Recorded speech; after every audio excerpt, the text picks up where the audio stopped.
Bienvenue à cette édition dont voici les titres. Maître Salambéré préside désormais aux destinées de l'Ordre des avocats. Il a été installé dans ses fonctions ce matin.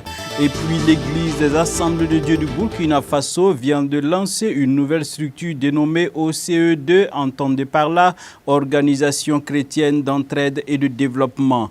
Des échos dans ce journal. Dames et messieurs, bonsoir et merci d'être des nôtres. Eh bien, l'Église des Assemblées de Dieu du Burkina Faso a procédé ce 11 octobre 2018 au lancement de son organisme d'entraide et de développement. Et la cérémonie a eu lieu à l'Église des Assemblées de Dieu de Gounguin en présence de nos reporters Yannick Kaboré et Odette Zouanguena. Depuis 1921, l'Église des Assemblées de Dieu du Burkina Faso œuvre inlassablement dans l'accomplissement de sa mission première qui est de prêcher la bonne nouvelle, implanter des églises, assurer la croissance spirituelle des fidèles. Cependant, force est de constater, face à l'évolution du monde marqué par l'insécurité, l'incivisme et les changements climatiques, les défis sont nombreux. Et pour les relever, l'Église veut aussi dorénavant accentuer ses actions dans les œuvres humanitaires et de développement du Burkina Faso. Qui devient de plus en plus nombreux. Alors, et puis peut-être des filles qui se donnent à la prostitution, qui deviennent de plus en plus nombreux. Et ça, ce sont des aspects que l'Église, en toute sincérité, alors on n'a pas profondément, réellement mis son cœur. Alors tout cela nous fait poser des questions et nous pousse à nous élever, à nous lever, alors pour essayer de voir si nous pouvons réellement accélérer et recréer quelque chose. C'est pourquoi, après la création des ACAD, elle revient cette année avec le lancement de OCED, l'Organisation chrétienne d'entraide de développement. OCED existe depuis le 20 avril 2017. Elle est apolitique, poursuivant un but non lucratif, dont l'objectif phare est la promotion du développement intégral de l'homme. L'Église veut au plus aider tous ceux-là qui seront, ou selon nos moyens, tous ceux-là qui seront dans des sinistres ou dans des catastrophes au niveau du pays. Nous voulons également dans l'agriculture, dans l'élevage, nous voulons dans l'eau et l'assainissement. Par exemple, participer au forage dans des villages que nous avons déjà visés. Nous voulons que Dieu nous donne les moyens pour que nous puissions avancer dans ce sens-là. Dans le renforcement des capacités, nous voulons former davantage. L'équipe dirigeante de OCED est composée d'un conseil d'administration piloté par le docteur Michel Ouedraogo, d'un secrétariat exécutif et des chefs des départements. En réunion, chaque structure doit être capable de nous dire les besoins profonds de qui est là. Par exemple, la jeunesse, alors ils font face à des choses que le même ne connaît pas. L'AEC fait face à des gens qui ont des problèmes que, par exemple, le DENAD ne connaît pas. Et le DENAD fait face aussi à des problèmes que les autres ne connaissent pas. Mais si on vient ensemble dans les réunions, on peut réfléchir et chacun peut partager son cœur et le problème réel qui se trouve à son sein. Cet organisme de développement de l'Église des Assemblées de Dieu du Burkina Faso ambitionne aussi promouvoir le civisme ainsi que l'éveil des consciences. Déjà après une année d'existence, l'OCED a distribué gratuitement plus de 70 tonnes et assisté des personnes vulnérables, des veuves et des orphelins. Et sur le sujet, le président du Conseil général des Assemblées de Dieu du Burkina Faso, le docteur Michel Ouedraogo, lance un appel. Il s'exprime au micro de Yannick Kaboré et Odette Zouanguena. Il est vrai que c'est organisé par l'Église des Assemblées de Dieu, mais ce n'est pas seulement l'Église des Assemblées de Dieu qui est concernée. Tout chrétien est concerné, toute personne est concernée, qui a le cœur réellement, qui crie vers ces gens qui sont dans la rue ou bien qui souffrent. Eh bien, vous pouvez venir. La porte est ouverte pour tout le monde. C'est pas pour les chrétiens seulement, c'est pour les Burkinabés, c'est pour tout le peuple vivant au Burkina Faso. Et si possible, au Burkina, pourquoi pas, mais pour le moment, nous sommes concentrés au peuple burkinabé.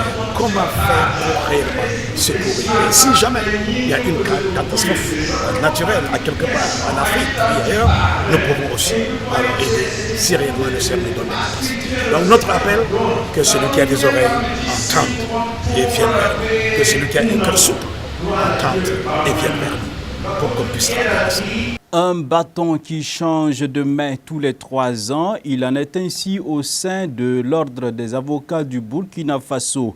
Élu déjà en juin 2017 comme dauphin en remplacement de son prédécesseur, Maître Paulin Marcellin Salambéré est depuis ce jour le 9e bâtonnier de l'Ordre des avocats du Burkina Faso. C'était en présence de Delphine Banissi et Yannick Kaboré. Et le bâton vient de changer de main. C'est en juin 2017 que l'homme a été élu dauphin en vue de remplacement à son désormais prédécesseur, Maître Mamadou Sawadogo, bâtonnier de l'Ordre des avocats depuis 2015.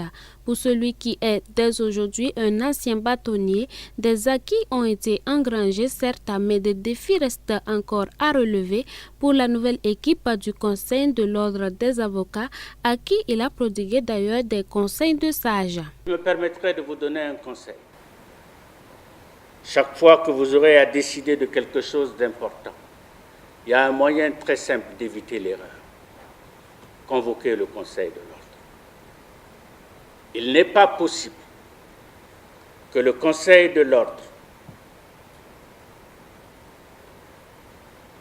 avec autant de compétences, ne vous guide toujours dans le bon chemin. Voilà, monsieur le bâtonnier, ce qu'il m'importait de vous dire. Il a été élu avec 102 voix contre 66 pour son adversaire, Maître Awa Sawadogo, le tout frais bâtonnier de l'Ordre des avocats du Burkina Faso, Maître Paulin Marcellin Salambéré, place à son mandat de 3 ans sur la redynamisation du barreau.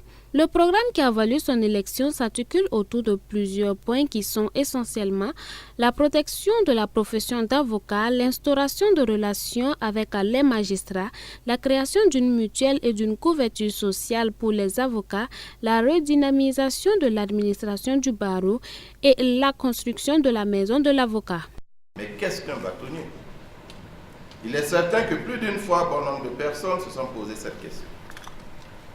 Afin de lever tout équivoque, permettez-moi de vous dire tout simplement que le bâtonnier de l'Ordre est un avocat élu par l'Assemblée générale des avocats, inscrit à un barreau d'un ressort territorial donné qui préside le Conseil de l'Ordre.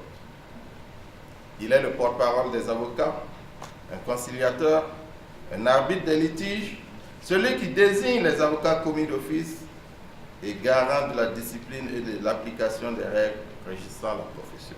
La cérémonie a également vu l'installation des nouveaux membres du Conseil de l'Ordre des avocats, dont le bureau est composé de 3 membres statutaires, à savoir le bâtonnier, le secrétaire et le trésorier. Une cérémonie placée sous le patronage du président du Faso Roch-Marc Christian Kaboré, représenté par le ministre en charge de la Justice, René Bagoro.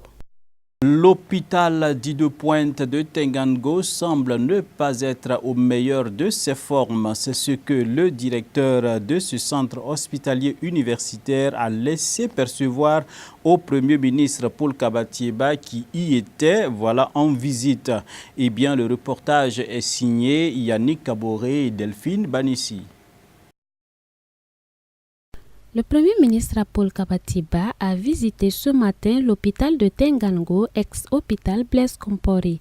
Il s'est imprégné un tant soit peu des réalités de ce centre hospitalier universitaire, fonctionnel depuis 2011, qui cependant rencontre pas mal de difficultés qui se résument à des questions budgétaires et administratives. Les difficultés sont relatives aux procédures d'achat. Ces difficultés sont relatives aux budgets qui sont insuffisants. Ces difficultés sont relatives aux équipements qu'il faut remplacer, à un certain nombre de projets que nous avons et dont nous avons besoin du soutien de l'État pour le financement. La subvention que nous avons de l'État est assez faible pour permettre à l'hôpital de fonctionner. Donc nous avons sollicité auprès de son Excellence que cette subvention-là puisse être revue à la hausse. Et nous avons sollicité aussi qu'on puisse revoir un certain nombre de procédures parce que nous avons une dérogation en matière de comptabilité. Nous appliquons une comptabilité privée. Et le visiteur spécial du jour d'annoncer des actions fortes pour remédier aux difficultés que rencontre cet hôpital de haut standard.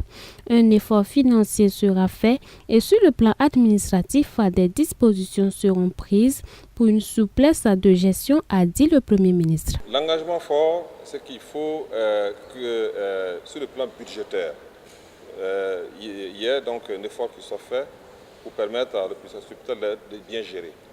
Ça, c'est des décisions de nature budgétaire. Il y a des décisions aussi de nature administrative, dans la mesure où il faut permettre à cet hôpital d'avoir une souplesse de gestion, une flexibilité de gestion pour permettre à son administration de prendre les décisions idoines, dans la rapidité, dans la célérité, pour assurer le bon fonctionnement de cet hôpital.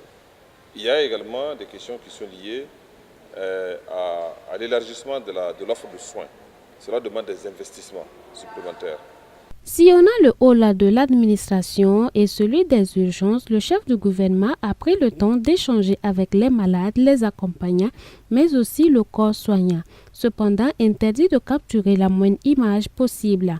Il faut le dire, ils sont déjà présents dans plusieurs domaines de la vie active du pays. Eux, ce sont les nouveaux amis du Burkina Faso, les Chinois. La fenêtre internationale nous conduit en Turquie où le pasteur américain Andrew Brunson pourrait être libéré. On se rappelle qu'il avait été soupçonné d'espionnage par les autorités turques. Suivez. Le pasteur américain Andrew Brunson va-t-il bientôt être libéré en Turquie ? Jusqu'à présent, la justice turque a toujours refusé sa libération, mais l'audience de ce vendredi pourrait changer la donne. Elle se tient dans un contexte de forte pression américaine sur Ankara. Selon NBC, qui cite deux responsables de l'administration Trump, le pasteur que l'on voit ici à l'image pourrait être libéré au terme d'un marché passé entre Ankara et Washington. En échange, les États-Unis s'engageraient à assouplir la pression économique sur la Turquie. Les relations entre la Turquie et les États-Unis étaient déjà dans une spirale descendante, mais cette affaire est devenue un problème de taille. Elle a mené à une guerre commerciale entre les deux pays et a contribué à une crise économique presque totale ici en Turquie. Si un accord est trouvé, les gens pensent qu'il sera étroitement lié à l'amélioration de la situation économique. Beaucoup de personnes en Turquie surveilleront tout ça de près pour savoir s'il sera libéré et si les tensions s'apaiseront et si les sanctions économiques diminueront. Le pasteur, qui gérait une petite église protestante à Izmir, est poursuivi pour activités terroristes et espionnage, des condamnations qu'il rejette en bloc. C'est tout pour cette session d'information que j'ai eu du plaisir à feuilleter avec vous. Amis téléspectateurs, on se souhaite une excellente soirée et bon week-end surtout en compagnie des programmes de la télévision de la famille. Bonsoir sur vous.